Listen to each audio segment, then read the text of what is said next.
imagine a pathway to being really, truly well-informed, not by just reading endless books, but by unlocking essential insights from some pretty unique sources. What if this path involves, say, ancient practices, maybe mysterious communications, and, well, a promise of remarkable personal change? Well, that's exactly the kind of thing we're exploring today. Huh. We're taking a deep dive into it, frankly, fascinating collection of documents. We've got excerpts from Mahatma Letters Volume 1, but also various notes, diaries, personal accounts, all shedding light on this system called Raja Yoga, but specifically a version known as New Yoga. Right. And to really get to the heart of it, we're looking at the foundational rules, regulations, and instructions. These are attributed directly to Mahatmas and were published by the Sri Master C.V.V. Yoga Center. Exactly. And we also have the Master's diaries, Master C.V.'s own notes, plus insights from editorial boards, personal letters, observations from people actually practicing it back then. It's quite a mix. A real tapestry of instructions experiences, Yeah. mostly from the early 20th century, right? Yep. That's right. So our mission really in this deep dive is to pull out the most important nuggets of knowledge from these texts. We want to explore the core principles, the actual practices, and some of the, let's say, intriguing claims tied to this yoga, helping you understand what's really central in these sources. Okay, let's dive in then. The foundation of this new yoga, it seems really connected to one central figure. Who is this Master C.V.V.? What exactly was his role here? Yeah, that's key. What's fascinating is that Master C.V.V., born August 4th, 1868, in Kumbakonam, he's presented in these documents as the direct medium, the actual source of this new yoga. I'm not just a teacher. No, more than that. He established the yoga school, provided the instructions directly, and the Mahatma letters, the ones detailing the rules and regulations, they're tied directly to his center. Often they're even marked as given by MTA, which is an abbreviation for Master C.V.V. himself. MTA, okay, so he's the fountainhead, so to speak. Pretty much, yeah. He's presented as the origin point for this specific system. That clarifies his role. But you mentioned those Mahatma letters earlier, the title itself. Where do these Mahatmas fit in? What was their connection to Master C.V.V. and his new yoga? Right, so that adds another layer. If you look at the bigger picture, the texts explicitly state that Master C.V.V. himself accepted the Mahatma's rules and instructions with pure heart and implicit obedience. Obedience. So who are these Mahatmas, according to the sources? They're described as revered spiritual teachers, maybe perfected beings who were believed to communicate clairvoyantly, providing direct guidance. Master C.V.V. apparently even consulted them for temporary adjustments. Adjustments, like what? Things like planetary regulation within the practice, which is really interesting. It suggests this integration of maybe astrological ideas trying to optimize energy flow. Wow, okay. Planetary regulation. Yeah. And his own diaries, the ones from about 1912 to 1922, they document his personal blessings and adjustments linked to these teachings. So it points to this collaborative or, guiding influence from these Mahatmas. Okay, I think I get the picture. Master C.V.V. as the source, guided or collaborating with these Mahatmas. Now let's get into the practice itself. The sources really hammer home that practice is perfect, and it needs disciplined, regular, consistent, and devoted observance. Sounds intense. It does. So what were the actual daily routines? What were the key principles that defined this new yoga for someone learning it? That's a great question. What did people actually do?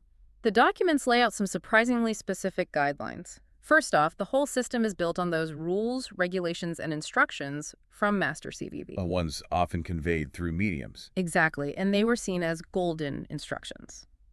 Then there's the practice schedule.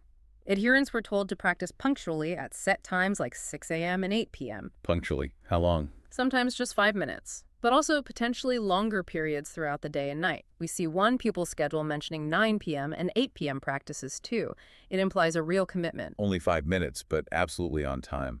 That's interesting. Any idea why such short, punctual sessions? The texts don't spell it out explicitly, but you get the sense it was about aligning with certain subtle energies, maybe those planetary influences we mentioned. Punctuality seems key. Okay. What else was part of the daily routine? Well, there were specific dietary rules, things like taking milk and sugar after an early bath. Milk and sugar? Yeah, and advice against coffee or other tiffin drinks, light stimulants. It also suggests things like milk, fruit, food, and other vegetables for, get this, rhythmic breathing. For rhythmic breathing. Ah. I know. And while they mention postures like sitting posture and standing posture, there's a really strong emphasis on the mental side. things like concentration and meditation, especially something called the generous hearts of heartful concentration. Heartful concentration. And then there's this other concept that keeps popping up. 1 point. The sources say it's crucial. What exactly is that? Yes, 1 point. Yeah. It seems fundamental. From the context, it refers to this state of intense, singular mental focus, almost like a super concentrated meditation aimed at unifying consciousness. So more than just focusing. It seems so. The notes imply that really understanding the principles of 1 point is key to making progress. There's even an account of one practitioner attaining bliss through it. So it sounds like both a technique and a core understanding about focused awareness. Okay, so you have this intense discipline, specific timings, diet, mental focus on 1 point. What was the payoff? What were the promised outcomes for people who really followed this new yoga? Well, the claims are pretty extraordinary. The sources talk about a whole spectrum of benefits aiming for really profound changes. Like what? On the physical side, it's linked to significant health improvements.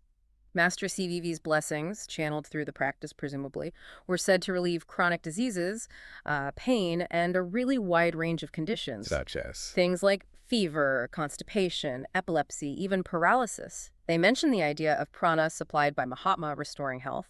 The list of ailments is, frankly, quite remarkable. That is an astonishing list. Yeah. We get the feeling from the sources it went even deeper than just healing specific illnesses. Right. Changes to the body itself. Absolutely. It goes way beyond just feeling better. The yoga aims for nothing less than a restoration of life, making the human body perfect. Perfect. That's the word used. And then there's that really striking phrase, the body is to be evaporated. Evaporated. Wow. That sounds metaphorical, or maybe not. It's hard to say for sure, isn't it? But it definitely hints at some kind of complete physical transformation, maybe a mastery over existence itself. It's certainly not just about fixing aches and pains. And beyond the physical. Practitioners were told they could gain knowledge quickly but thoroughly, achieve full consciousness, develop powerful intuition, the ultimate aim, to acquire eternity and understand the universal life. Pretty grand goals. Understatement. And it seems there was also a very active component to this, something about thought power. Yes, exactly. That's a central claim. Developing this thought power that supposedly allows the practitioner to actually affect the matter. Affect matter, like telekinesis. Well, the text says affect the matter and even materialize desires. It suggests this power could be used to get relief from suffering and was crucial for brain development. The idea is that your mind may be developed to a latitude, suggesting a huge expansion of mental ability, potentially influencing the physical world. Okay, that's a lot to take in. The promises are immense. But let's pivot slightly. Let's talk about the human side. Because the sources, while making these grand claims, also seem to show the messier realities, the challenges, the contradictions. What do the letters and notes tell us about the actual practitioners? That's a really important aspect. And what's fascinating is how candid some of these notes are about the human element. For instance, the system relied heavily on mediums and pupils. They were crucial, you said. Yes, for transmitting instructions, for manifesting results. And the expectation was total obedience. They had to follow directions meticulously without any break. That obedience was stressed. But surely not everyone managed that perfectly, especially with such demanding rules. What about struggles or people going off track? You're absolutely right. The journey wasn't smooth for everyone. The documents openly mention individuals facing difficulties, people expressing unworthy words, or just deviating from the rules. So human nature asserting itself. Exactly. Some people are even described pretty bluntly as ignorant people or unworthy people who just do not know the purpose of the yoga. It really highlights the challenge of maintaining consistency and deep understanding in any demanding group practice. And it seems there were even issues with the information itself, questions about authenticity. Yes, that's another layer. The sources themselves bring up concerns about reliability and how information was shared. Some of those Mahatma letters were marked secret, not meant for public eyes without permission. Keeping things controlled. Seems like it. And there's an explicit warning in the materials against spurious organizations and unauthentic notes. They state these things are against the wishes of the origin, meaning Master C.V.V. presumably, and shouldn't be trusted. Yeah. It shows that struggle for doctrinal purity and controlling the narrative even a century ago. Fascinating. And maybe the most surprising human element relates to the founder himself, Master C.V.V. There's something about his later life. Yes, that's perhaps the most striking detail. The sources reveal, quite frankly, that Master C.V.V. himself had no interest and influence in the yoga practice later in his life. No interest. The founder? Apparently so. It says his interest in yoga subjects declined over time. It gives this really nuanced, maybe even poignant perspective on the founder's own journey. It reminds us that even architects of these profound systems are human and their engagement can shift. It's quite unexpected. Wow, it really is. Okay, so let's try to bring all this together. We've done this deep dive into the historical Raja Yoga, New Yoga, using these foundational documents from the early 1900s. What are the key takeaways for you? What should someone listening really grasp from this exploration? Well, I think it reveals this really compelling historical spiritual system, one that clearly emphasized incredible discipline, made these extraordinary claims about healing, transformation, developing thought power. Huge claims. Huge claims. But maybe just as importantly, it gives us a valuable lesson in, well, the complexities of how information gets passed down, the real challenges of keeping people sticking to the principles in a group, and, the constant need to figure out which sources you can actually trust within any kind of deep teaching. And the human element really shines through, doesn't it? It really does. The triumphs, the struggles, the contradictions, it's all there. It's not sanitized. Right. And this is where it gets really interesting, I think. What if the true perfection we should aim for in any learning journey isn't just absorbing the information? What if it's also about cultivating that critical thinking? Being able to navigate the conflating accounts, the human flaws, the way beliefs can shift over time. That's a great point. Maybe the real aha moment here isn't just the content, but appreciating the nuances, the gray areas, even within something presented as absolute truth. Absolutely. And maybe that leads to the final thought for you, the listener. Consider this.